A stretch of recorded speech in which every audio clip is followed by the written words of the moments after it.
детето највеќе ме охрабри со тоа што и оно изреагира, ајде мамо да се заминиме, значи додека татко ми не утепа. Тоа ми го кажа.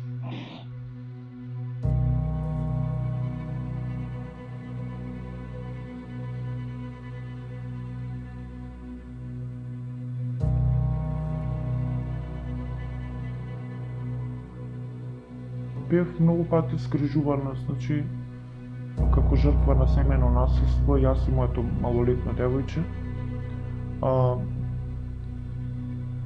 По трети, четврти пат, значи, ми се случуваше истото, се повторуваше, пошто немав каде, немав дом, немав поддршка од никому, а бев приморана да пријавам и да побараат помош од социјалните работници, да пратат екипа, да ме згрижат со малата.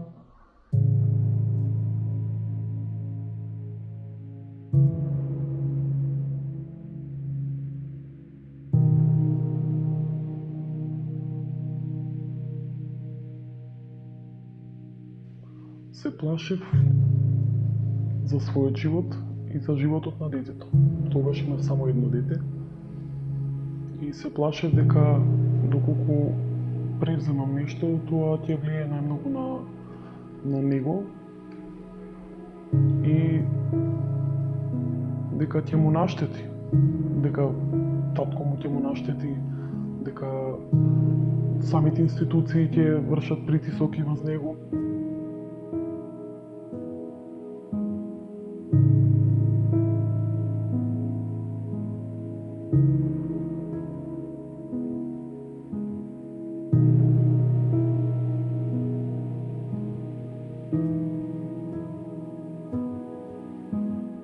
Мојата приказна започнува пред 8 години. Тогаш станувам свесна дека во семејството кај што живеам не се случуваат работи што се нормални во едно семејство. Беше пријавуван и пред да се случи последниот пат, значи зимата бев пак згрижена, 3 месеци, и тогаш му беа дадени мерки, значи да нема поново ни физичко, ни психичко малтретирање ни кон мене, ни кон детето. И за 2,5 месеци тоа истото го повтори. Значи толку. И пак бевме згрижени.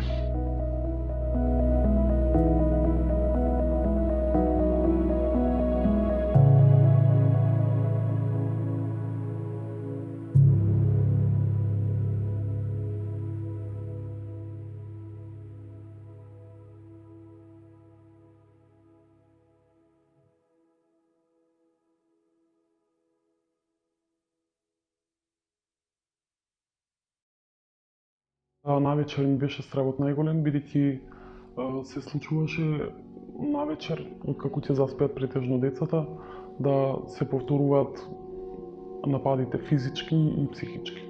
Значи, кај ќе те најдам, ќе те сакатам, ќе ти го земам детето, ја стравував, паѓав у психа, у депресија. Децата најчесто беа сведоци. Меѓутоа, едното дете е се уште малечко да се одрази тоа на него, а поголемото влијаеше тоа на него, се повлекуваше у себе. Детето исто и оно стресови претрпуваше, се плашеше, дури ноќе некојаш во сонот се будеше, стануваше, плачеше од страв. Беше премногу агресивен врз нас. И нон-стоп истото го повторуваше, значи, дури малата ја има повредувано и ја има заплашувано.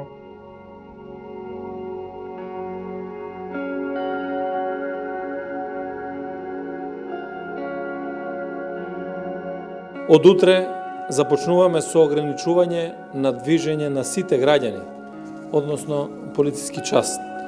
Од утре, недела 22 март, се забранува движење на населението во период од 21 часот до 6 часот секој ден. Првите неколку недели кога нели сите бевме затворени, имаше карантин, не беа воведени новите правила дека некој ако е жртва на семејно наследство може да излезе и да не биде казнет од полицијата за време на тие карантински часови. Значи во тој аспект имавме мал проблем. Комплетно го заборавија социјалниот дел. Затоа што социјалните центри за социјална работа, можам да кажам дека во еден момент беа комплетно нефункционални.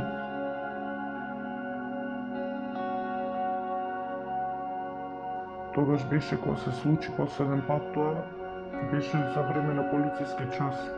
Значи немаше ниту еден човек, значи ништо. Немав ни телефон во мене.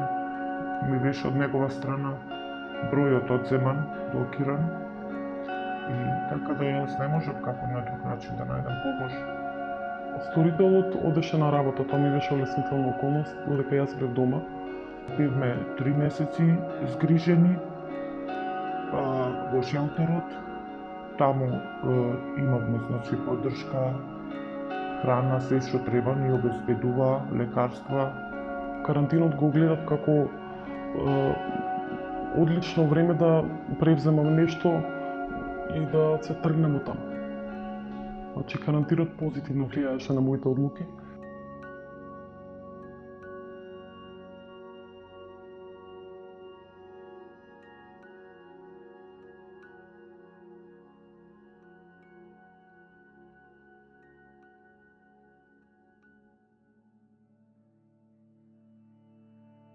Немав пари, немав работа, немав поддршка, немав ништо, значи, а имав и малолетно дете со мене. И заради тоа бев принудена фактички да се враќам. Се додека не се појави куќава овој пат за домување и дури овој пат бев решена, значи на тие чекори да ги направам чекор 2 напред, да тргнам со моето дете, да се биде како и сите нормални деца, да се учи, да се школува, да се има убаво детство, да е среќно, да има мирен сон и се што е потребно.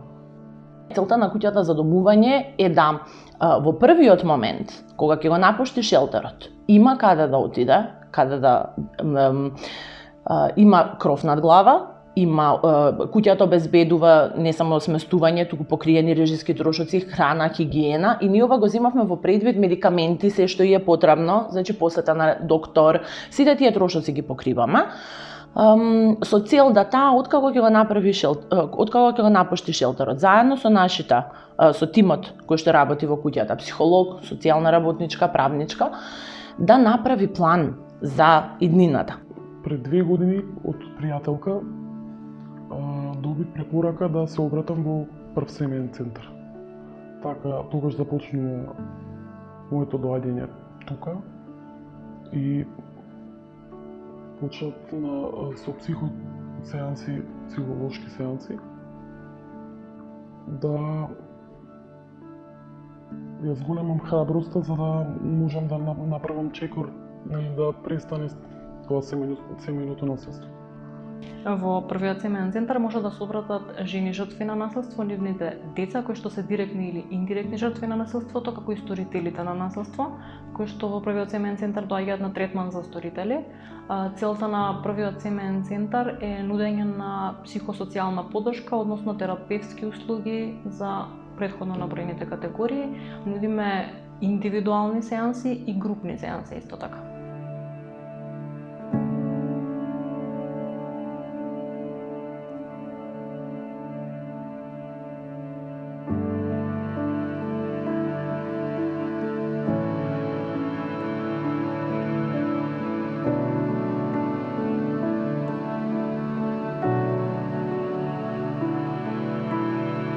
Оно што нашите институции треба да го разберат е дека не е жртвата проблемот е сторителот.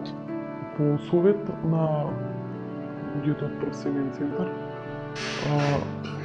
и заедно со нив отидов и го пријавив случајот во Центарот за социјална работа.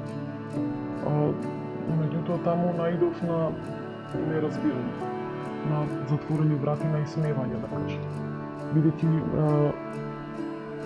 најверојатно не бе сватена сериозно. и центарот не и пристапува на неа како ти си жртва, сега ќе ја добиеш заштитата, а ние заедно со полицијата ќе ја превземеме улогата да докажеме дека тој навистина ти го направил тоа. Тие бараат од неа, таа да биде истражител, таа да биде полицаец, таа да биде све да биде таа. И таа нема капацитет за тоа, никој нема од нас капацитет за тоа, нема врска што таа е жртва. Па чекај, сега мене ме одвраќате што не сум жртва во моментот, што им правиме на овие жени, така да сакам да кажам дека пристапот нивни треба да биде променет. Именување на позициите, именувањето на виновникот, промената на виновникот е многу е клучно нешто ако ние сакаме да вистина да работиме на насилството врз жени. Кај нас сторителите на насилство, жените се на тапет како жртви, а сторителите на насилство ги чуваме како заштитени мечки.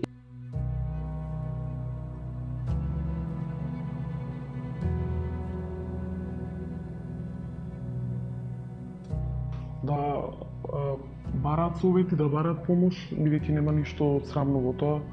Напротив, тоа ќе им биде ветерот во грб за да се одделат од таквата средина.